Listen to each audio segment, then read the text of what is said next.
Hi ಎಲ್ರಿಗೂ ನಮಸ್ಕಾರ. Welcome back to my YouTube channel.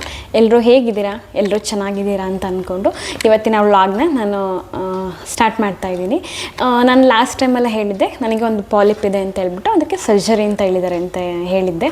ಅದು ಹೆಂಗಿರುತ್ತೆ, ಅದಾದಮೇಲೆ ನಾವು ಯಾವ ರೀತಿ ಇರಬೇಕು, ಅದು ಪ್ರೋಸೆಸ್ಸು ಯಾವ ರೀತಿ ಮಾಡ್ತಾರೆ, ಎಷ್ಟು ರೆಸ್ಟ್ ತೊಗೊಬೇಕು, ಮತ್ತು ಅದು ಪೇಯ್ನ್ಫುಲ್ಲೋ ಇಲ್ವೋ, ಅದು ಮಾಡಿಸ್ಕೊಬೋದೋ ಇಲ್ಲ ಕಷ್ಟ ಆಗುತ್ತೋ ಅನ್ನೋದನ್ನ ಈ ವಿಡಿಯೋದಲ್ಲಿ ನಾನು ಶೇರ್ ಮಾಡ್ಕೊಳ್ತೀನಿ ನಿಮ್ಮ ಜೊತೆ. ಇದು ನನಗೆ ಲಾಸ್ಟ್ ವೀಕಲ್ಲಿ ಈ ಸರ್ಜರಿ ಆಯಿತು. ನಾವು ಯಾವಾಗ ಹೋಗಿ ಅಡ್ಮಿಟ್ ಆದ್ವಿ ಅಂತಂದರೆ ಲಾಸ್ಟ್ ವೆಡ್ನಸ್ಡೇ 5th ಬೆಳಗ್ಗೆ ನಾವು ಒ ಪಿ ಡಿಗೆ ಹೋದ್ವಿ. ನಾವು ತೋರಿಸ್ತಿರೋ ಡಾಕ್ಟ್ರದ್ದು ಒ ಪಿ ಡಿ ಬುಧವಾರ ಇತ್ತು. ಸೊ ಹಂಗಾಗಿ ನಾವು ಬುಧವಾರ ಬೆಳಗ್ಗೆ ಹೋದ್ವಿ. ಬುಧವಾರ ಬೆಳಗ್ಗೆ ಹೋದಾಗ ಅವರು ನೋಡಿದ್ರು. ನಮ್ಗೆ ಆಲ್ರೆಡಿ ನಾವು ಸ್ಕ್ಯಾನ್ ಬೇರೆ ಕಡೆ ಮಾಡಿಸ್ಕೊಂಡು ಹೋಗಿದ್ದೆ, ಅದು ಕನ್ಫರ್ಮ್ ಆಗಿತ್ತು. ಅಂದರೆ ಆಲ್ರೆಡಿ ಅವ್ರ ಹತ್ರ ನಾನು ಒಂದು 3-4 ಮಂತ್ಸಿಂದ ರೆಗ್ಯುಲರಾಗಿ ನಾನು ಹೋಗ್ತಿದ್ದೆ, ಹೇಳ್ತಾನೆ ಇದ್ದೆ. ಸೊ ಹಂಗಾಗಿ ಅವ್ರಿಗೆ ಈ ಸಲ ಸ್ಕ್ಯಾನ್ ಮಾಡಿಸಿರೋದು ರಿಪೋರ್ಟನ್ನು ತೊಗೊಂಡೋಗಿದೆ. ಸೊ ಕನ್ಫರ್ಮ್ ಆಯಿತು ಅಂತ ಹೇಳ್ಬಿಟ್ಟು ಸ್ಕ್ಯಾನಿಂಗ್ ರಿಪೋರ್ಟ್ ಕೇಳಿದ್ರು, ತೋರಿಸಿದ್ವಿ. ತಕ್ಷಣ ಹೇಳಿದ್ರು ನೀವು ಇದರಿಂದ ಬರೋದಲ್ವ, ಸ್ಕೀಮಿಂದ ಬರೋದಲ್ವ, ಸೊ ಹಂಗಾಗಿ ಇಲ್ಲಿ ಅಡ್ಮಿಟ್ ಆಗಬೇಕಂತಂದರೆ ನೀವು 5 days ಇರಲೇಬೇಕಾಗುತ್ತೆ. ಸೊ ಹಂಗಾಗಿ ನೀವು ಬಂದು ಸಂಜೆ ಎಷ್ಟೊತ್ತಾರೋ ಆಗಲಿ ನೀವು 5 o'clock ಒಳಗಡೆ ಅಡ್ಮಿಷನ್ ಆಗಲೇಬೇಕು ನೀವು ಅಂತ ಹೇಳಿದ್ರು. ಸರಿ ಅಂತ ಹೇಳ್ಬಿಟ್ಟು ನಾವು ಮಾರ್ನಿಂಗ್ 10:30 ಹಂಗೆ ಹೋಗಿದ್ವಿ. ನಮ್ಮ ಪಾಪು ಸ್ಕೂಲ್ ಕಳಿಸೋಗಿದ್ವಿ. ಹಂಗಾಗಿ ಅವಳನ್ನು ಕರ್ಕೊಂಬಂದು ನಾವು ಮಧ್ಯಾಹ್ನ ಬಂದು ಅಡ್ಮಿಟ್ ಆಗ್ತೀವಿ ಸರ್ ಅಂತ ಹೇಳೋದ್ವಿ. ಆಮೇಲೆ ನಮ್ಮದು ರೆಫರೆನ್ಸ್ ಲೆಟ್ರೆಲ್ಲ ಇತ್ತು, ನಾನು ತೊಗೊಂಬಂದು ತೋರಿಸಿದ್ವಿ, ಬಂದು ಅಡ್ಮಿಟ್ ಆಗಿ ಅಂತ ಹೇಳಿದ್ರು. ಇನ್ನು ಮುಗಿಸ್ಕೊಂಡು ಮಧ್ಯಾಹ್ನ ಊಟ ಎಲ್ಲ ಮುಗಿಸ್ಕೊಂಡು ನನ್ನ ಮಗಳು ಸ್ಕೂಲಿಂದ ಕರ್ಕೊಂಬಂದು ಬ್ಯಾಗೆಲ್ಲ ಪ್ಯಾಕ್ ಮಾಡಿಕೊಂಡು ನಾವು ಬುಧವಾರ ಹೋದ್ವಿ. ಒಂದು 4 ಹಂಗೆಲ್ಲ ಹೋಗಿ 3:45 4 ಹಂಗೆಲ್ಲ ರೀಚ್ ಆದ್ವಿ ಹಾಸ್ಪಿಟಲ್. ಹೋಗಿ ಅಲ್ಲಿ ಅಡ್ಮಿಟ್ ಆದ್ವಿ. ಇನ್ನು process as usually admission process ಇರುತ್ತೆ. ನಮ್ಮದು ಅದು ರೆಫರೆನ್ಸ್ ಲೆಟ್ರೆಲ್ಲ ನೋಡಿದ್ರು. ಅವರು ನಮಗೆ ಈ ರೂಮು ಅಂತ ಹೇಳ್ಬಿಟ್ಟು ಪ್ರೈವೇಟ್ ವಾರ್ಡೇ ತೊಗೊಂಡಿದ್ದು. ಸೊ ಹಂಗಾಗಿ ಪ್ರೈವೇಟ್ ವಾರ್ಡ್ ಒಂದು AC ರೂಮ್ ಬರುತ್ತಲ್ಲ ಆ ಥರದ ರೂಮೇನೆ ಅವರು ನಮಗೆ ಬುಕ್ ಮಾಡಿದ್ರು. ಸರಿ ಅಂತ ಹೇಳ್ಬಿಟ್ಟು ಇಲ್ಲಿಂದ ಈ ಫ್ಲೋರಲ್ಲಿ ಹೋಗಿ ಅಂತ ಹೇಳಿದ್ರು. ನನ್ನ ಆಪ್ರೇಷನ್ ನನಗೆ ಈ ಸರ್ಜರಿ ಆಗಿದ್ದು ಮೈಸೂರು JSSL ಹಾಸ್ಪಿಟಲಲ್ಲಿ ನನಗಾಗಿದ್ದು. ನನಗೆ ಆಪ್ರೇಷನ್ ಮಾಡಿದ ಡಾಕ್ಟ್ರು ಪ್ರತಾಪ್ ಸರ್ ಅಂತ ಹೇಳ್ಬಿಟ್ಟು ಅವರು ಪ್ರೊಫೆಸರ್ ಅಂತ ಯೂನಿಟ್ ಮತ್ತು ಚೀಫ್ ಅಂತ ಹೇಳ್ತಾರೆ. ನನಗೆ ಸರ್ದೇ ಎಲ್ಲ ರೆಫರ್ ಮಾಡಿದ್ದು ಸರ್, ಯಾಕೆಂದರೆ ಅವರು ಲ್ಯಾಪ್ರೋಸ್ಕೋಪಿಕ್ ಸರ್ಜನ್ ಅಂತ ಹೇಳಿದರು. ಫುಲ್ ಅಂದರೆ ಎಕ್ಸ್ಪೀರಿಯನ್ಸ್ಡ್ ಅಂತ ಹೇಳಿದರು. ಹಂಗಾಗಿ ಸರ್ ಹತ್ರನೇ ನಾವು ಹೋಗಿದ್ದು.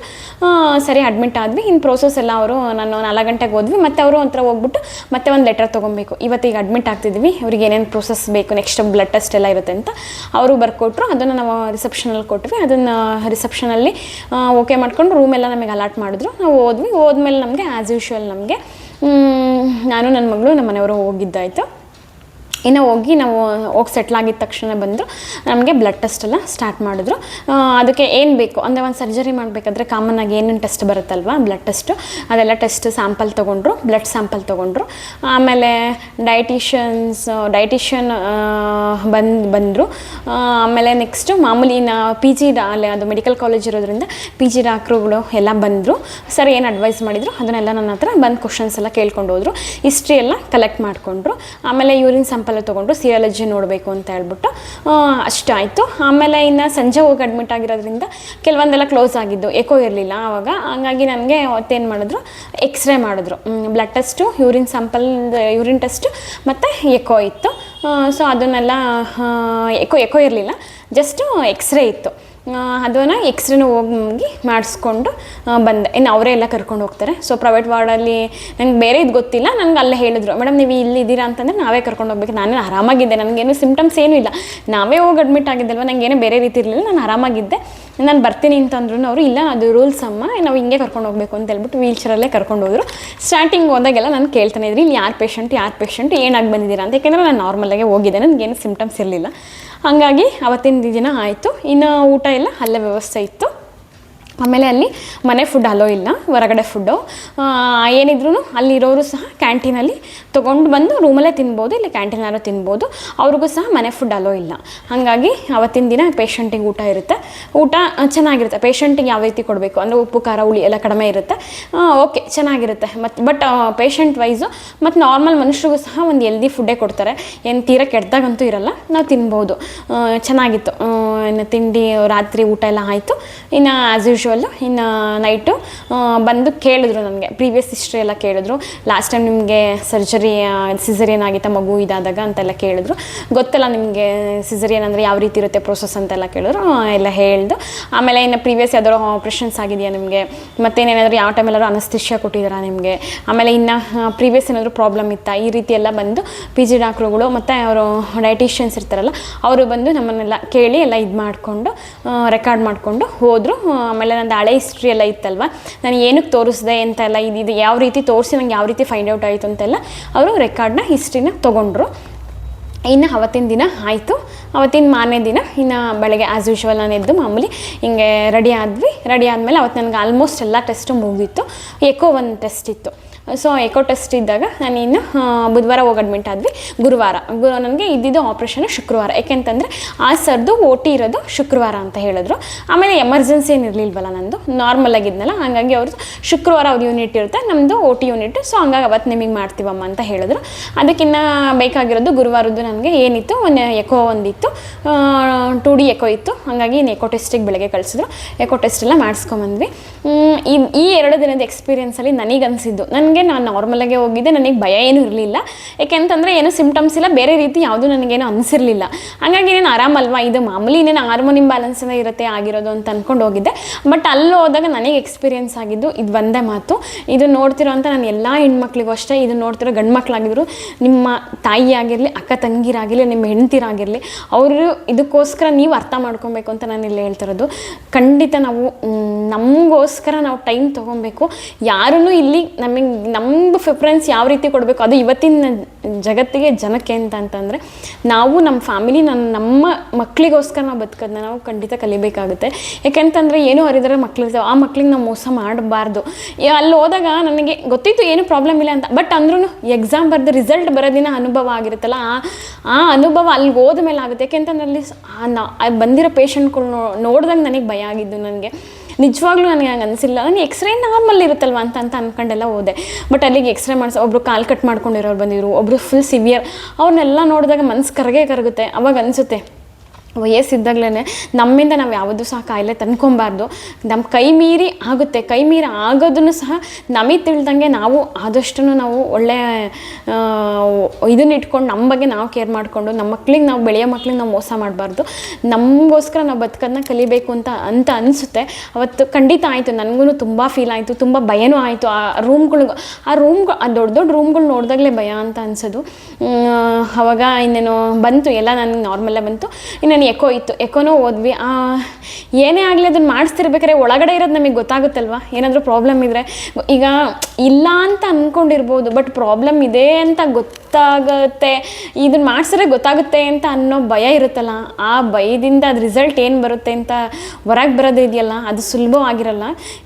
ಮಾಡಿಸ್ಕೊಂಡವ್ರಿಗೆ ಅನುಭವ ಆಗಿರುತ್ತೆ ಇದನ್ನೆಲ್ಲ. ಯಾವುದೋ ಒಂದು ಸ್ಕ್ಯಾನ್ ಮಾಡಿಸ್ಕೊಂಡಾಗಲೇ ಆಗಲಿ, ಯಾವುದಾದ್ರು ಒಂದು ಟೆಸ್ಟ್ ಈ ಹೊರಗಡೆ ಈ ಮಾಮೂಲಿ ಟೆಸ್ಟ್ಗಿನ ಬೇರೆ ಟೆಸ್ಟ್ಗಳು ಮಾಡಿಸ್ಕೊಂಡಾಗ ಅದ್ರ ರಿಪೋರ್ಟ್ ಕಾಯ್ತೀವಲ್ವ, ಆ ರಿಪೋರ್ಟ್ ಏನು ಬರುತ್ತೆ ಅಂತ ಕಾಯಗಳಿಗೆ ದಿನ ಟೈಮು ನಿಮಿಷಗಳು ಸಹ ಭಾರಿ ಇದಾಗಿರುತ್ತೆ ಅಂತ ಅನ್ಬೋದು. ಎಲ್ಲದು ನಮಗೆ ನಾರ್ಮಲ್ಲೇ ಬಂತು, ನನಗೇನು ಅದರಲ್ಲೆಲ್ಲ ಟೆಸ್ಟ್ ಎಲ್ಲ. ಆಮೇಲೆ ಇನ್ನೇನು ಅವತ್ತಿನ ದಿನ ಮಂಗಳವಾರ ಮಾಮೂಲಿ ಇನ್ನೇನು ಅಲ್ಲೇ ಬೆಳಗ್ಗೆ ತಿಂಡಿ, ಊಟ, ಮಧ್ಯಾಹ್ನ, ಸಂಜೆ ಊಟ ಇತ್ತು. ಊಟ ಎಲ್ಲದು ಚೆನ್ನಾಗಿತ್ತು. ಮಧ್ಯಾಹ್ನ ಬೆಳಗ್ಗೆನೇ ತಿಂಡಿ ಕೊಡ್ತಾರೆ, ಬೆಳಗ್ಗೆ 6:30ಗೆ ಒಂದು ಕಾಫಿ ಕೊಡ್ತಾರೆ. ಆಮೇಲೆ ಇನ್ನು ಮಾಮೂಲಿ ಒಂದು 9 ಗಂಟೆ ಒಳಗೆ ತಿಂಡಿ, 11:30ಗೆ ಒಂದು ಜ್ಯೂಸ್ ಇತ್ತು, 1:30ಗೆ ಊಟ. ಇನ್ನು ಸಂಜೆ ಮತ್ತೆ ಕಾಫಿ ಸ್ನ್ಯಾಕ್ಸ್ ಇರುತ್ತೆ. ಆಮೇಲೆ ಸಂಜೆ ಒಂದು 7:30-8 ಗಂಟೆ ಒಳಗೆ ಊಟ ಇರುತ್ತೆ. 9:00ಗೆ ಹಾಲು ಕೊಡ್ತಾರೆ. ಇದು ಸಾಕಾಗುತ್ತೆ, ನಮ್ಮ ತಿನ್ನೋ ಕೆಪಾಸಿಟಿಗೆ ಇಬ್ಬರಿಗೂ ಆಗುತ್ತೆ. ಇಲ್ಲ ಇರ್ತಾರಲ್ವ ಸ್ವಲ್ಪ ಇದ್ರಾಗ ತಿನ್ನೋ ಅಂಥವ್ರಿಗೆ ಊಟ ಮಾತ್ರ ಸಾಕಾಗುತ್ತೆ, ಮತ್ತೇನು ಹೊರಗಡೆ ತಂದು ತಿನ್ನೋಂಥ ಅವಶ್ಯಕತೆ ಇರಲ್ಲ. ಅಷ್ಟೊತ್ತಿಗೆ 2ನೇ ದಿನದ ಅಷ್ಟೊತ್ತಿಗೆ ಸಂಜೆ ಅಷ್ಟೊತ್ತಿಗೆ ನನ್ನ ಕಸಿನ್ ಬಂದರು. ಹಂಗಾಗಿ ನನ್ನ ಮಗಳನ್ನ ನಾವು ಹಾಸ್ಪಿಟ್ಲಿಂದ ಕಳಿಸ್ಕೊಟ್ವಿ. ಮಾರನೇ ದಿನ ಬರ್ತೀವಿ ಅಂತಂದರು. ಬೇಡ, ಅದು ಬೆಳಗ್ಗೆನೇ ನನಗೆ ಇನ್ನು ಆಪ್ರೇಷನ್ ಬೆಳಗ್ಗೆ 8 ಗಂಟೆಗೆ ಅಂತ ಹೇಳಿದ್ರು. ಹಾಗಾಗಿ ನಾನು ಬೇಡ, ಅವಳನ್ನ ಕರ್ಕೊಂಬರ್ಬೇಡ, ಸುಮ್ಮನೆ ಇಲ್ಲಿ ವೆಯ್ಟ್ ಮಾಡಬೇಕು, ಅಬ್ಸರ್ವೇಷನಲ್ಲೆಲ್ಲ ಇಟ್ಟಿರ್ತಾರೆ ಅಂತ ಹೇಳಿ ಸ್ಕೂಲಿಗೆ ಕಳಿಸ್ಬಿಡು, ನೀನು ಬರಬೇಡ, ಮನೇಲಿ ಕೆಲಸ ಎಲ್ಲ ಇರುತ್ತಲ್ವ, ಈಗೆಲ್ಲ ಬಿಟ್ಬಿಟ್ಟು ಹೋಗಿದ್ವಲ್ವ, ಮಾಡ್ಕೊಂಡು ನೀವು ಆರಾಮಾಗಿರ್ರಿ ನೀವು ಅಂತ ಹೇಳಿದೆ. ಇನ್ನು ಮಂಗಳವಾರ ನೈಟ್ ಟೈಮ್ ನಮಗೆ ಬಂದು ಒಂದು ಯಾವುದೋ ಅದೇ ನೋಡಿದ್ರು, ಅದು ಅನಸ್ತೇಷಿಯಾ ಕೊಟ್ಟಾಗ ಏನಾದರೂ ಇನ್ಫೆಕ್ಷನ್ ಆಗುತ್ತೆ ಇವರಿಗೆ ಅಂತ ಎಲ್ಲ ಟೆಸ್ಟ್ ಮಾಡಬೇಕಲ್ಲ ಕೆಲವೊಂದೆಲ್ಲ. ಆಮೇಲೆ ಆಂಟಿಬಯೋಟಿಕ್ ಕೊಟ್ಟರು, ಆಮೇಲೆ ಏನೇನು ಕೊಡಬೇಕೆಲ್ಲ ಇರುತ್ತಲ್ವ ಅದನ್ನೆಲ್ಲ ನೈಟು ಕೊಟ್ಟರು. ಯಾವುದೇ ಬಾಟ್ಲೇನು ಹಾಕಲಿಲ್ಲ ನನಗೆ, ಜಸ್ಟ್ ಟ್ಯಾಬ್ಲೆಟ್ಸ್ ಎಲ್ಲ ಕೊಟ್ಟರು. ಇನ್ನು ಬೆಳಗ್ಗೆ ಯಾವ ರೀತಿ ಇರುತ್ತೆ ಪ್ರೋಸೆಸ್ ಅಂತೆಲ್ಲ ಎಕ್ಸ್ಪ್ಲೈನ್ ಮಾಡಿದ್ರು. ಸರಿ ಓಕೆ ಅಂತಂದೆ. ಬೆಳಗ್ಗೆ ನೀವು ಒಂದು 6:30-7 ಗಂಟೆಗೆ ರೆಡಿಯಾಗಿರಬೇಕು, ಯಾಕೆಂತಂದರೆ ಬಾಟ್ಲಾಗಬೇಕು, ಇಂಜೆಕ್ಷನ್ಸ್ ಇರುತ್ತೆ ನಿಮಗೆ ಆಂಟಿಬಯೋಟಿಕ್ಸ್ ಎಲ್ಲ.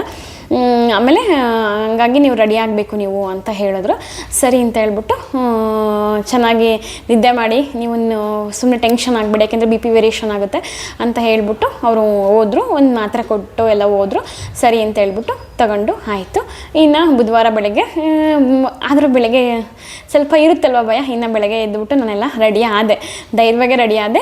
ಯಾಕೆಂದರೆ ಒಂದು ಆಪ್ರೇಷನ್ ಆಲ್ರೆಡಿ ಫೇಸ್ ಮಾಡಿದ್ವಿ, ಇದೇನು ಏನೋ ಇದಲ್ವಾ ಮಾಮೂಲಿ ಹಿಸ್ಟೋಸ್ಕೋಪಿ ಅಲ್ವಾ, ಸೊ ಯಾವುದೇ ರೀತಿ ಏನು ಕಟ್ ಮಾಡಲ್ಲ ಏನಿಲ್ಲ, ಹಂಗಾಗಿ ಏನಿಲ್ಲ ನಾನು ಆರಾಮಾಗಿರ್ಬಹುದು ಅಂತ ಧೈರ್ಯವಾಗಿ ರೆಡಿ ಆದೆ. ನನಗೆ ಸ್ವಲ್ಪ ಜಾಸ್ತಿನೇ ಧೈರ್ಯ ಕಂಪೇರಿಟಿವ್ಲಿ ನಮ್ಮ ಮನೆಯವ್ರಿಗೆ ಕಂಪೇರ್ ಮಾಡ್ಕೊಂಡ್ರೆ.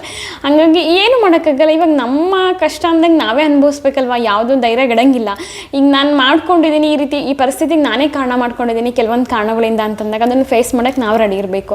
ಆವಾಗ ನನಗೆ ನೆನಪಾಗಿದ್ದು ನಮ್ಮ ಮನೆಯವ್ರಿಗಿನ ಇದರಲ್ಲಿ ನನ್ನ ಮಗಳು, ಏಕೆಂದರೆ ಚಿಕ್ಕ ಮಗಳು, ಅವಳಿಗೆ ನನ್ನಿಂದ ನಾನು ಮಾಡ್ಕೊಂಡಿರೋದ್ರಿಂದ ನಾನು ಮೋಸ ಮಾಡಬಾರ್ದಲ್ವ ನನ್ನ ಮಗಳಿಗೆ ಅನ್ನೋದು ಒಂದು ಭಾರಿ ಇತ್ತು, ಫೀಲ್ ಆಯಿತು ಆ ಟೈಮಲ್ಲಿ.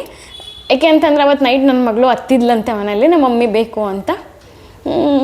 ಅವಾಗ ಅನ್ನಿಸ್ತು, ಈ ಪ್ರಪಂಚದಲ್ಲಿ ನಾವು ಬದುಕಬೇಕು ಅಂತಂದರೆ ನಮ್ಮ ಮಕ್ಕಳಿಗೋಸ್ಕರ ಬದುಕಬೇಕು, ಯಾರಿಗೂ ನನ್ನ ಇದರಲ್ಲಿ ಅನುಭವದಲ್ಲಿ ನಾನು ಇಷ್ಟು ದಿನ ಮಾಡಿದ್ದು, ನಾವು ಬೇರೆಯವ್ರಿಗೆ ಸಹಾಯ ಮಾಡಿದ್ದು, ಬೇರೆಯವ್ರಿಗೆ ಮಾಡಿದ್ದು, ಇದು ಎಲ್ಲದೂ ಕಂಪೇರ್ ಮಾಡಿದೆ. ಅವತ್ತಿಗೆ ಬಂತು ನನಗೆ ಮನಸ್ಸಿಗೆ, ದೇವರು ಎಲ್ರಿಗೂ ನಮ್ಮ ಕೈಲಾಗಿದ್ದಷ್ಟು ಮಾಡಬೇಕು ಅಂತಲೇ. ಬಟ್ ಅದರಿಂದ ನಮಗೆ ಈ ರೀತಿ ನೆಗೆಟಿವ್ ಇಂಪ್ಯಾಕ್ಟ್ ಆಗುತ್ತೆ ಅಂತಂದರೆ ಒಳ್ಳೇದಂತೂ ಆಗಿಲ್ಲ. ಈ ರೀತಿ ಮಾನಸಿಕವಾಗಿ ನಾವು ಇದಾಗ್ತೀವಿ ಅಂತಂದಾಗ ಯಾರಿಗೂ ಏನೂ ಮಾಡಬಾರ್ದು. ನಾವು ನಮ್ಮ ಮಕ್ಕಳನ್ನ ಭವಿಷ್ಯಕ್ಕೋಸ್ಕರ ನಮ್ಮ ಮಕ್ಕಳನ್ನ ನೋಡ್ಕೊಂಡು ನಮ್ಮ ಮಕ್ಕಳಿಗೆ ಅಂತ ನಾವು ಬದುಕಬೇಕು ಅಂತ ಅನ್ನಿಸ್ಬಿಡ್ತು. ಆಗ ನನ್ನ ತಂಗಿ ಏನು ಹೇಳಿಲ್ಲ ಫೋನ್ ಮಾಡಿ ಹತ್ಲು ಅಂತ ಹೇಳ್ಬಿಟ್ಟು. ಬಟ್ ಅಂದ್ರೂ ನನ್ನ ಇದರಲ್ಲಿ ಅದು ನಾರ್ಮಲ್ ಅಂತ ಗೊತ್ತಿದ್ರು ನನ್ನ ಮಗಳು ನನಗೆ ನೆನಪಾದ್ಲು ಅನ್ನೋದಕ್ಕಿಂತ ಕಣ್ಣು ಮುಂದೆನೇ ಬರ್ತಿದ್ಲು. ಅದಾದಮೇಲೆ ನೆಕ್ಸ್ಟು ಇನ್ನು ರೆಡಿ ಆದಮೇಲೆ ನಮ್ಮ ಮನೆಯವ್ರಿಗೆ ಹೇಳಿದ್ರು, ಏನು ಹೆದ್ರುಕೊಂಬೇಡ. ಅವ್ರು ಎದ್ರಿದ್ರು ನಮ್ಮ ಮನೆಯವರು, ಆದ್ರೂ ಹೆದ್ರುಕೊಂಬೇಡ, ಇದು ನಾರ್ಮಲ್ ಇದೆ ಅಲ್ವಾ, ಈಗ ನೀನೇ ಕ್ಯೂರ್ ಆಗಬೇಕು ಅಂತ ಮಾಡಿಸ್ಕೊಂಡಿದ್ಯಾ ಅಂತ ಅಂದಮೇಲೆ, ಇದನ್ನು ಕ್ಯೂರ್ ಮಾಡಿಸ್ಕೊಬೇಕು ಅಂತ ಮಾಡ್ಕೊಂಡಿದ್ಯಾ ಅಂದಮೇಲೆ ಮಾಡಿಸ್ಕೊಬೇಕು, ಏನೂ ಆಗಲ್ಲ ಅಂತ ಹೇಳಿದ್ರು.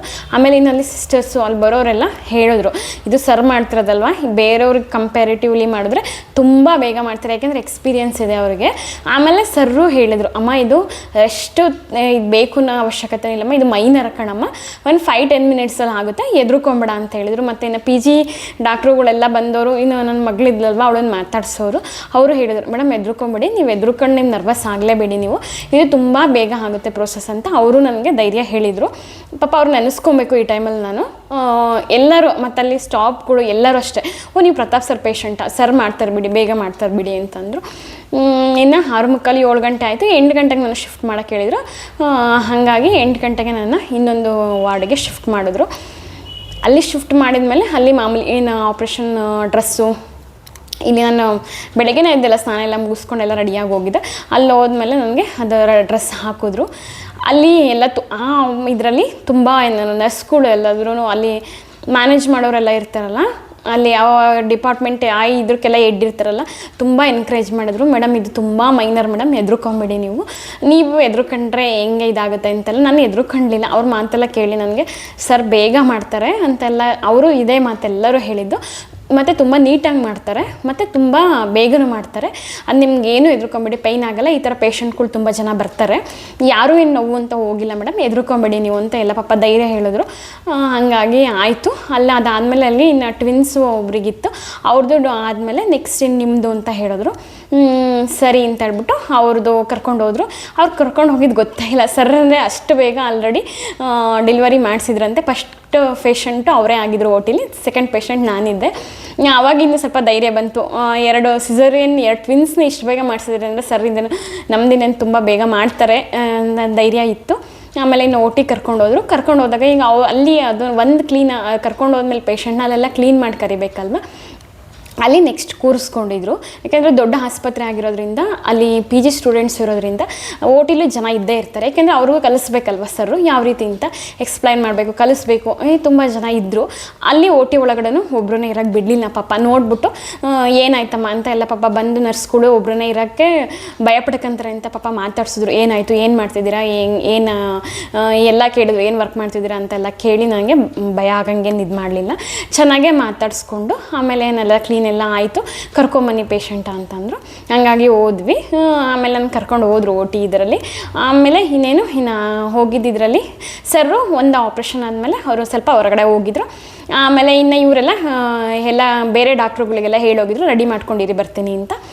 ಆದರೂ ನಾನು ಸರ್ ನಂಬ್ಕೊಂಡು ಹೋಗಿದ್ದು.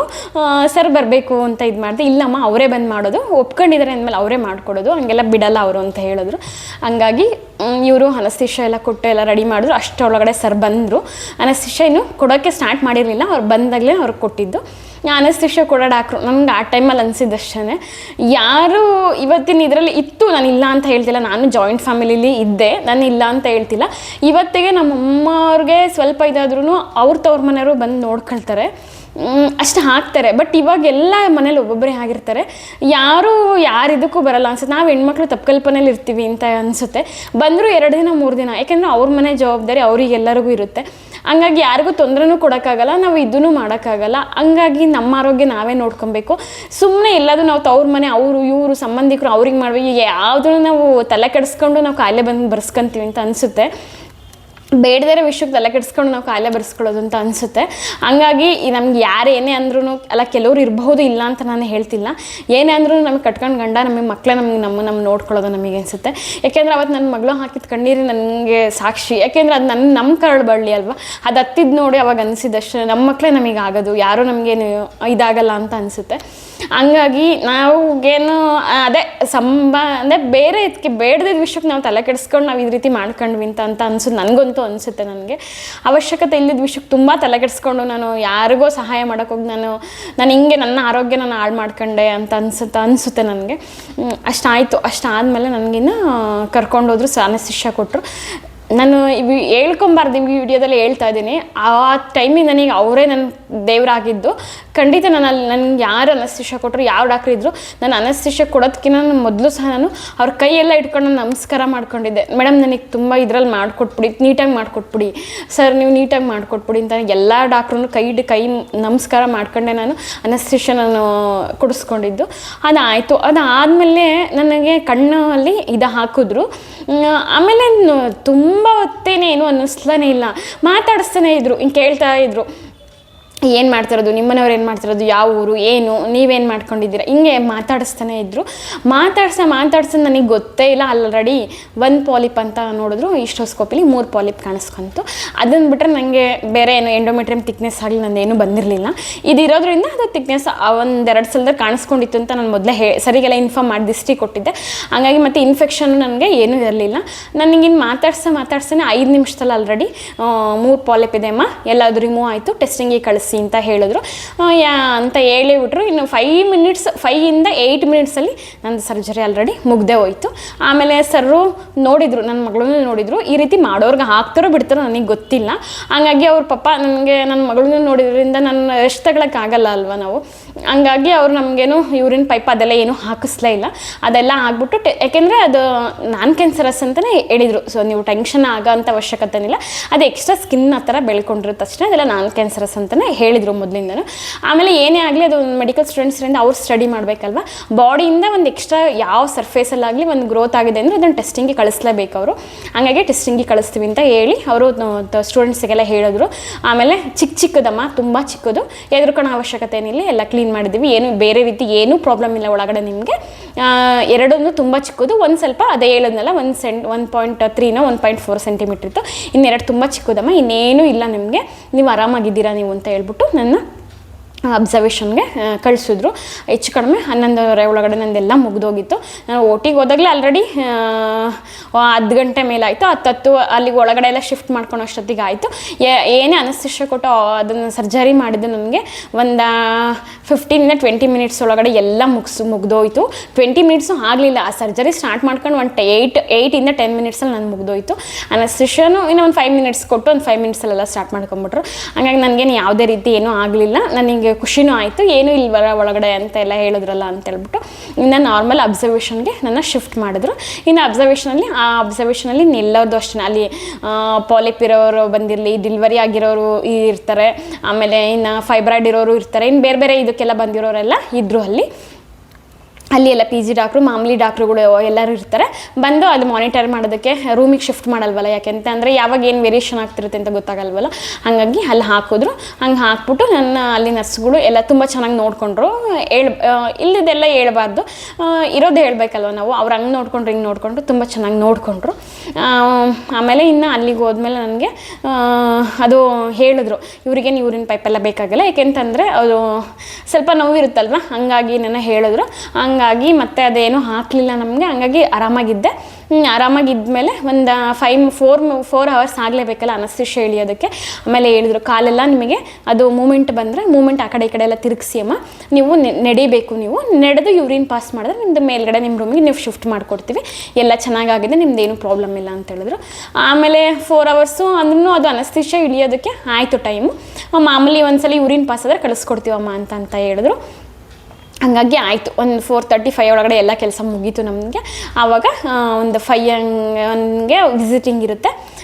ಆವಾಗ ಬಿಟ್ಟರು. ನನ್ನ ಕಸಿನು ಮತ್ತು ನಮ್ಮ ಪಾಪು ಬಂದು ಅಲ್ಲಿ ನನ್ನ ಮಗಳು ನನ್ನ ನೋಡಿ ಹತ್ಬಿಟ್ಲು. ಮಮ್ಮಿ ಈ ರೀತಿ ಎಲ್ಲ ಹಾಕಿದಾರಲ್ಲ ಮಮ್ಮಿ, ನಿಮ್ಮ ಕೈಗೆ ಏನಾಗಿದೆ ಮಮ್ಮಿ, ಏನಾಗಿದೆ ಅಂತಂದರು ಡಾಕ್ಟ್ರು. ಆಪ್ರೇಷನಲ್ಲಿ ಹಿಂಗೆ ಮಾಡಿದ್ದಾರೆ ಆಪ್ರೇಷನ್, ಅದಕ್ಕಿಂತ ಚಿಕ್ಕ ಮಗು ಗೊತ್ತಾಗಲ್ಲ, ಎಲ್ಲ ಕೇಳಿದ್ಲು. ಆಮೇಲೆ ಇನ್ನು 5 o'clock ಹಂಗೆಲ್ಲ ನಾರ್ಮಲ್ ಆದೆ, ನನಗೇನೂ ಇಲ್ಲ. ನಾನು ಮಾಮೂಲಿ ಎದ್ದು ನಡೆಯೋ ಇದರಲ್ಲಿ ನಾನು ಆದೆ. 5 ಹಂಗೆಲ್ಲ ನನಗೆ ಮೇಲೆ 5:30 ಹಂಗೆಲ್ಲ ಶಿಫ್ಟ್ ಮಾಡಿಕೊಟ್ರು. ಇನ್ನು ಮಾಮೂಲಿ ಹೋದೆ. ಇನ್ನು ಊಟ ಏನೂ ಹೇಳಿರಲಿಲ್ಲ, ಏಕೆಂದರೆ ನೆನ್ನೆ ನೈಟು ಅಂದರೆ ಮಂಗಳವಾರ ನೈಟು 9 ಹಂಗೆ ಒಂದು ಮಾತ್ರೆ ಕೊಟ್ಟಿದ್ದು ಲಾಸ್ಟ್ ಆಗಿತ್ತು. ಇನ್ನು ಇವತ್ತು 9ವರೆಗೂ ನನಗೇನು ಕೊಡಲಿಲ್ಲ. ನನಗೆ ಮಾಮೂಲಿ ಯೂರಿನ್ ಪಾಸ್ ಆಗುತ್ತಂತ ಕೇಳ್ತಾನೆ ಇರೋರು. ಆಯಿತು, ನನಗೆ ಚೆನ್ನಾಗೇ ಅದೆಲ್ಲ ಚೆನ್ನಾಗಾಯಿತು. ಆಮೇಲೆ ಮಾಮೂಲಿ ಇತ್ತು. ಆಮೇಲೆ ಎಂತದಪ್ಪ 9:30 ಮೇಲೆ ನೀರು ಕುಡೀರಿ, ನೀರು ಕುಡಿದು ಏನು ವಾಮಿಟ್ ಏನೂ ಆಗಲಿಲ್ಲ ಅಂದರೆ ಬೇಕಾದರೆ ಜ್ಯೂಸ್ ಕುಡೀರಿ, ಇಲ್ಲ ಅಂತಂದರೆ ಬೇಕಾದ್ರೆ ಇಡ್ಲಿ ಬೇಕಾದರೆ ತಿನ್ಬೋದು ಅಂತಂದರು. ಆ ಟೈಮಿಂಗ್ ನನಗೇನು ಅನಸ್ತೇಷಿಯಾ ಪವರ್ ಇರುತ್ತಲ್ವ, ನಿದ್ದೆ ಎಳಿತಾನೆ ಇರುತ್ತೆ. ಹಂಗಾಗಿ ನನಗೇನು ಇದಾಗಲಿಲ್ಲ. ಆಮೇಲೆ ನಾರ್ಮಲ್ಲಾಗಿ ನಾನು ನೀರು ಕುಡಿದೆ. ಸ್ವಲ್ಪ ಹೊತ್ತು ಆದಮೇಲೆ ಜ್ಯೂಸ್ ತಂದು ಕೊಟ್ಟರು ನಮ್ಮನೆಯವರು, ಜ್ಯೂಸ್ ಕುಡಿದೆ. ಆಲ್ರೆಡಿ 10 ಗಂಟೆ ಆಗಿತ್ತು. ಆ ಟೈಮಲ್ಲಿ ತಿನ್ನೋ ಮನಸ್ಸು ಇರಲಿಲ್ಲ ನನಗೆ. ಆಮೇಲೆ ವಾಮಿಟ್ ಸೆನ್ಸೇಷನ್ ಆಯಿತು. ಸ್ವಲ್ಪ ಹೊತ್ತು ಕೂತ್ಕೊಂಡೆ. ಆಮೇಲೆ ಮಾಮೂಲಿ ಯಥಾಸ್ಥಿತಿಯಾಗಿ ನಿದ್ದೆ, ತುಂಬ ನಿದ್ದೆ ಬಂತು ನನಗೆ. ಆಮೇಲೆ ಬಂದು ಕೇಳಿದ್ರು, ಪೇಯ್ನ್ ಇದೆಯಮ್ಮ. ನನಗೇನು ಪೇಯ್ನ್ ಇರಲಿಲ್ಲ. ನನಗೆ ಯಾವುದೇ ಅಂದರೆ ಏನಾದರೂ ಅದು ಹೊರಗಡೆ ಸರ್ಫೇಸ್ ಎಲ್ಲ ಕ್ಲೀನ್ ಮಾಡಿ ಇದೆಲ್ಲ ಮಾಡಿ ಎಂಡೋಮೆಟ್ರಿಯಮ್ ಎಲ್ಲ ನೋವಿರೋದೇನೋ, ನನಗೇನು ಮಾಡಿರಲಿಲ್ಲ ಅಲ್ವಾ. ನನಗೇನು ಇನ್ಫೆಕ್ಷನ್ ಏನೂ ಇರಲಿಲ್ಲ. ನನಗೆ ಯಾವುದೇ ರೀತಿ ನನಗೆ ಸ್ವಲ್ಪನೂ ಪೇಯ್ನ್ ಆಗಿರಲಿಲ್ಲ. ನನಗೆ ಅನಸ್ತೇಷಿಯಾ ಕೊಟ್ಟಿದ್ಬಿಟ್ರೆ ನನಗೆ ಯಾವುದೇ ರೀತಿ ಪೇಯ್ನ್ ಇರಲಿಲ್ಲ. ನಾನು ನಾರ್ಮಲ್ಲಾಗೆ ಇದ್ದೆ, ಆರಾಮಾಗಿದ್ದೆ. ನನಗೇನು ಅನ್ನಿಸ್ಲಿಲ್ಲ. ಇಲ್ಲ ಸರ್ ಇಲ್ಲ ಅಂತ ನಾನು ಬಂದವರಿಗೆಲ್ಲ ಹೇಳ್ತಿದ್ದೆ. ಅವ್ರು ಬಂದವರೆಲ್ಲ ಕೇಳ್ತಾನೆ ಇರೋರು, ಇಲ್ಲ ನಂಗೆ ಪೇಯ್ನ್ ಇಲ್ಲ, ನಾನು ನಾರ್ಮಲ್ಲಾಗಿದ್ದೀನಿ ನಾನು ಅಂತಲೇ ಹೇಳ್ತಾ ಇದ್ದೆ. ಇನ್ನು ನಾರ್ಮಲ್ ಆದೆ. ಬೆಳಗ್ಗೆ ಎದ್ದು ಮಾಮೂಲಿ ತಿಂಡಿ ಕೊಟ್ಟರು, ತಿಂಡಿ ಎಲ್ಲ ತಿಂದ್ಕೊಂಡೆ. ಈ ಆಪ್ರೇಷನ್ ಬಗ್ಗೆ ನಾನು ಹೇಳಬೇಕು ಅಂತಂತಂದರೆ, ಇನ್ನು ಏನಾದರೂ ಇದ್ರ ಬಗ್ಗೆ ಡೌಟು, ಒಂದು ಬ್ಲೀಡಿಂಗ್ ಅಂತಂದರೆ ನನಗೆ ಒಳಗಡೆ ಏನು ಇನ್ಫೆಕ್ಷನ್ ಇರಲಿಲ್ಲ, ಮತ್ತು ನನಗೇನು ಬೇರೆ ಏನೂ ಮಾಡಲಿಲ್ಲ. ನನಗೆ ಇನ್ನು ತೆಗ್ದಿದ್ಬಿಟ್ರೆ, ನನಗೆ ಕ್ಲೀನ್ ಮಾಡಿದ್ಬಿಟ್ರೆ ನನಗೇನೂ ಆಗಲಿಲ್ಲ. ಹಂಗಾಗಿ ಬ್ಲೀಡಿಂಗ್ ನನಗೆ ಮಾಡ್ಬೇಕಾದ್ರೆ ಆಗಿದ್ಬಿಟ್ರೆ ಅದಾದಮೇಲೆ ನೈಟ್ ಸ್ವಲ್ಪ ಅನಿಸಿದ್ಬಿಟ್ರೆ ನನಗೆ ಇನ್ನೇನೂ ಆಗಲಿಲ್ಲ. ನಂಗೆ ನಾರ್ಮಲ್ ಆಗಿತ್ತು, ನನಗೆ ಬ್ಲೀಡಿಂಗ್ ಏನೂ ಆಗಲಿಲ್ಲ ನನಗೆ. ಆಮೇಲೆ ನೋವು ಪೇಯ್ನ್ ಅಂತಂದರೆ ಪೇಯ್ನ್ ಇರಲ್ಲ. ಆರಾಮಾಗಿ ನೀವು ಯಾರಾದರೂ ಇದ್ದರೆ, ನೀವು ಮಕ್ಕಳು ಆಗಿಲ್ಲ ಅನ್ನೋರು ಇದ್ದರೆ ನೀವು ದಯವಿಟ್ಟು ಮಾಡಿಸ್ಕೊಳ್ಳೋದು. ಯಾರಾದರೂ ನಿಮಗೆ ಸಜೆಷನ್ ಮಾಡಿದರೆ ಇದನ್ನು ಪಾಲಿಪ್ ಇದೆ ನಿಮಗೆ ಅಂತ, ದಯವಿಟ್ಟು ಮಾಡಿಸ್ಕೊಳ್ಳಿ. ನೀವು ಒಂದಿಂದಲೇ ರಿಕವರ್ ಆಗ್ತೀರಾ. ಡಾಕ್ಟ್ರ್ ಹೇಳಿದ್ದು ನಿಜ. ಇವತ್ತು ಮಾಡಿಸ್ಕೊಂಡ್ರೆ ನೀವು ನಾಳೆ ಅಷ್ಟೊತ್ತಿಗೆ ನೀವು ಆರಾಮಾಗಿರ್ತೀರ. ದಯವಿಟ್ಟು ಮಾಡಿಸ್ಕೊಳ್ಳಿ, ಯಾರೂ ಹೆದ್ರುಕೊಳ್ಳೋಕೆ ಹೋಗ್ಬೇಡಿ. ಇನ್ನು ಇದ್ರ ಬಗ್ಗೆ ಇನ್ನೇನು ಹೇಳಬೇಕಂತಂದರೆ, ಸುಮ್ಮನೆ ನೀವು ಹಿಂಗೆ ಒಂದು 2ನೇ ಮಗು ಆಗಲಿ ಇಲ್ಲ ಒಂದು ವರ್ಷ ಟ್ರೈ ಮಾಡಿ ನಿಮ್ಗೆ ಆಗಲಿಲ್ಲ ಅಂತಂದರೆ ದಯವಿಟ್ಟು ಎಕ್ಸಾಮಿನ್ ಮಾಡಿಸ್ಕೊಳ್ಳಿ ನೀವು. ಆಮೇಲೆ ನಾನು ಹೇಳಿದ್ದೀನಿ ಇದು ಸಿಮ್ಟಮ್ಸ್ ಬೇರೆಯವ್ರಿಗೆ ಯಾವ ರೀತಿ ಇರುತ್ತೆ ಅಂತ. ನಾನು ಕೇಳ್ತಿರೋದು ಬರೀ ಇನ್ಫರ್ಟಿಲಿಟಿ ವೈಸ್ ನಾನು ಹೇಳ್ತಿರೋದು. ತೋರಿಸ್ಕೊಳ್ಳಿ, ನೀವು ತೋರಿಸ್ಕೊಳ್ಳೋದು ಒಳ್ಳೆಯದು. ಇನ್ನು ಸಿಮ್ಟಮ್ಸ್ ಇದ್ದವ್ರು ಅಷ್ಟೇ, ವಯಸ್ಸಾದವ್ರಿಗೆ ನಾನು ಹೇಳಿದ್ನಲ್ಲ ಅದು ಮೆನೋಪಾಸ್ ಎಲ್ಲ ನಿಂತ ಮೇಲೆ ಈ ರೀತಿ ಅಂಥವ್ರು ದಯವಿಟ್ಟು ತೋರಿಸ್ಕೊಂಡು ಮಾಡಿಸ್ಕೊಂಬಿಡಿ. ನೀವು ಏನೂ ಆಗಲ್ಲ, ಇವಾಗೆಲ್ಲ ಟೆಕ್ನಾಲಜಿ ತುಂಬ ಮುಂದುವರೆದಿದೆ, ಯಾವುದೇ ರೀತಿ ಪೈನ್ ಇರಲ್ಲ, ಅದಂತೂ ನಾನು ಹೇಳಬಲ್ಲೆ. ಇನ್ನು ಅದಾದಮೇಲೆ ನಾನು ಮಾರನೇ ದಿನ ಸರ್ ಬಂದರು, ಒಂದು 9:30 ಗಂಟೆಗೆಲ್ಲ ಬಂದರು. ಆರಾಮಾಗಿದ್ದೀರಮ್ಮ ಅಂತಂದರು. ಅಂತಂದೆ. ಯೂರಿನೆಲ್ಲ ಚೆನ್ನಾಗಿ ಪಾಸ್ ಆಗ್ತಿದೆ? ಹಾಂ ಸರ್ ಆಗ್ತಿದೆ ಅಂತಂದೆ. ಇನ್ನು ಬ್ಲೀಡಿಂಗ್ ಇಲ್ಲ ಸರ್, ಸ್ಟಾಪ್ ಆಗಿದೆ ಅಂದರೆ ನಾನು ನಾರ್ಮಲಾಗಿ ಚೆನ್ನಾಗೇ ಕೂತಿದ್ದೆ ಅವ್ರು ಬಂದಾಗ. ಹಂಗಾಗಿ ನನಗೆ ಅವರು ಡಿಸ್ಚಾರ್ಜ್ ಇನ್ನೂ ಒಂದು ದಿನ ಇರಬೇಕು ಅಂತ ಹೇಳಿದರು ನನಗೆ. ಹಾಗಾಗಿ ಡಿಸ್ಚಾರ್ಜ್ಗೆ ಬರೆದ್ರು, ನಾರ್ಮಲಾಗಿದ್ದಾರೆ ಇವರು ಅಂತ ಹೇಳ್ಬಿಟ್ಟು. ಹಾಗಾಗಿ ನಮ್ಮದು ಅವತ್ತಿಂದ ಹೇಳಿದ್ರು, ಸಂಜೆ ಒಂದು 5 ಗಂಟೆ ಹಂಗೆಲ್ಲ ನಂದು ಡಿಸ್ಚಾರ್ಜ್ ಆಗೇ ಹೋಯಿತು. ಇನ್ನು ಇದ್ರ ಬಗ್ಗೆ ನಾನು ಇನ್ನೇನು ಹೇಳಬೇಕು ಅಂದರೆ ಕಾಸ್ಟು ನಾನು ಇದ್ರದ್ದು ಹೇಳಿಲ್ಲ, ನಾನು ಇಲ್ಲಿ ಎಷ್ಟಾಯಿತು ಅಂತ ಎಲ್ಲ ಹೇಳಿಲ್ಲ ನಾನು.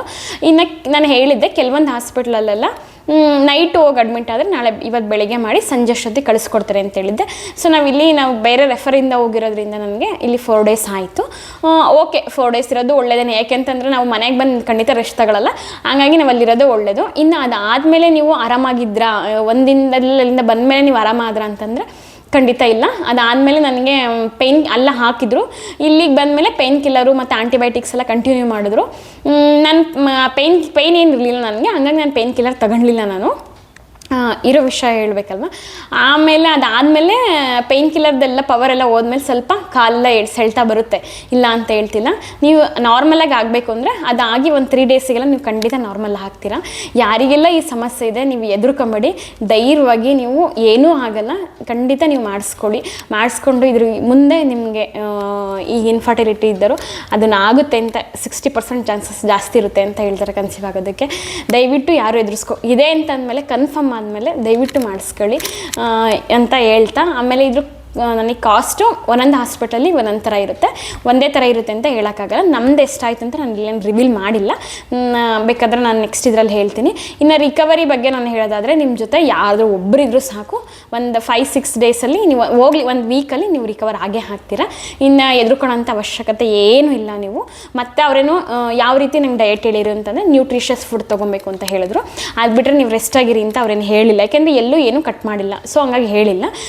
ಆಮೇಲೆ ಚೆಕಪ್ಪಿಗೆ 2 ವೀಕ್ಸ್ ಬಿಟ್ಟು ಮತ್ತೆ ರೆಗ್ಯುಲರ್ ಚೆಕಪ್ಪಿಗೆ ಬರೋಕ್ಕೆ ಹೇಳಿದ್ದಾರೆ. ಇನ್ನು ಅದರ್ವೈಸು ಇನ್ನು ಬೇರೆ ಕಡೆಗೆ ಬೇರೆಯವ್ರು ಹೇಳಿದ್ದು ಎಲ್ಲ ನನಗೆ ಸಾಮಾನ್ಯ 2-3 ಕಡೆ ನೀವು ಏನು ರೆಸ್ಟ್ ತಗೊಳ್ಳೋಂಥ ಅವಶ್ಯಕತೆ ಏನಿಲ್ಲ, ಮಾಡ್ಕೊಬೋದು ಅಂತ ಹೇಳಿದರು. ಇನ್ನು ಅದರ್ವೈಸ್ ಇದರಲ್ಲಿ ಒಂದು 2 ವೀಕ್ಸ್ ಭಾರ ಏನೋ ಎತ್ತಬೇಡಿ ಅಂತ ಹೇಳಿದರು. ಇನ್ನೊಬ್ಬರು ಡಾಕ್ಟ್ರು ಹೇಳಿದರು, ಒಂದು 2 ವೀಕ್ಸ್ ಭಾರ ಎತ್ತಬೇಡಿ ಅಮ್ಮ, ಇನ್ನು ನೀವು ಮಾಮೂಲಿ ಕೆಲಸ ಮಾಡ್ಕೊಬೋದು ನೀವು ಅಂತ ಹೇಳಿದರು. ಮಾಮೂಲಿ ಕೆಲಸ ಮಾಡ್ಕೊಳ್ಳೋಕ್ಕೂ ಅದೇ ಹೇಳಿದ್ನಲ್ಲ, ಒಂದು 3-4 ಡೇಸ್ ಆದಮೇಲೂ ಸ್ವಲ್ಪ ಬೇಕಾಗುತ್ತೆ. ಇನ್ನು ಇದ್ರ ಬಗ್ಗೆ ಇನ್ನೇನು ಡೌಟ್ಸು ಅಂತ ಇದ್ದರೆ ಅದೇ ಧೈರ್ಯವಾಗಂತೂ ಮಾಡಿಸ್ಕೊಬೋದು, ಹೆದರ್ಕೊಳ್ಳೋಂಥ ಅವಶ್ಯಕತೆ ಖಂಡಿತ ಇಲ್ಲ. ಯಾಕೆಂತಂದರೆ ನಾವೊಂದು ಮಗು ಇಟ್ಕೊಂಡೆ ಮಾಡಿಸ್ಕೊಂಡಿದ್ದೀನಿ ಅಂತಂದರೆ, ಕೆಲವರೆಲ್ಲ ಇನ್ಫರ್ಟಿಲಿಟಿ ಇದ್ದ ಮಗು ಇಲ್ದಲ್ಲೇ ಇದಕ್ಕೋಸ್ಕರನೇ ಆಗ್ತಿಲ್ಲ ಅಂತಂದರೆ ಖಂಡಿತ ನೀವು ಅದನ್ನು ಮಿಸ್ ಮಾಡಬೇಡಿ, ನೀವು ದಯವಿಟ್ಟು ಮಾಡಿಸ್ಕೊಳ್ಳಿ. ನಿಮಗಿದೆ ಅಂತ ಕನ್ಫರ್ಮ್ ಆದರೆ ದಯವಿಟ್ಟು ನೀವು ಮಾಡಿಸ್ಕೊಳ್ಳಿ, ಖಂಡಿತ ಒಳ್ಳೇದಾಗಲಿ ಎಲ್ಲರಿಗೂ ಅಂತ ಹೇಳ್ತಾ ಇದ್ದೀನಿ. ಇದು ನನ್ನ ಈ ಸರ್ಜರಿಯ ಸ್ಟೋರಿ. ಯಾರಾದರೂ ಇದ್ದರೆ ಖಂಡಿತ ನಿಮ್ಗೇನಾದರೂ ಇದರಲ್ಲಿ ಡೌಟ್ಸ್ ಇದ್ದರೆ ಕಮೆಂಟ್ ಮಾಡಿ. ಇನ್ನು ಯಾರಿಗಾರು ನಿಮ್ಮ ಇದರಲ್ಲಿ ಇದ್ರೂ ಸಹ ಈ ನೋಡಿದವರು ಅವರಿಗೆ ರೆಫರ್ ಮಾಡಿ ಅಂತ ಹೇಳ್ತಾ, ನನಗಂತೂ ಈ ಸರ್ಜರಿ ತುಂಬ ಚೆನ್ನಾಗಾಯಿತು, ಚೆನ್ನಾಗಿ ಮಾಡಿಕೊಟ್ರು ಅಂತ ಹೇಳ್ತಾ ಈ ವಿಡಿಯೋನ ಎಂಡ್ ಮಾಡ್ತಾಯಿದ್ದೀನಿ. ಎಲ್ರಿಗೂ ಧನ್ಯವಾದಗಳು.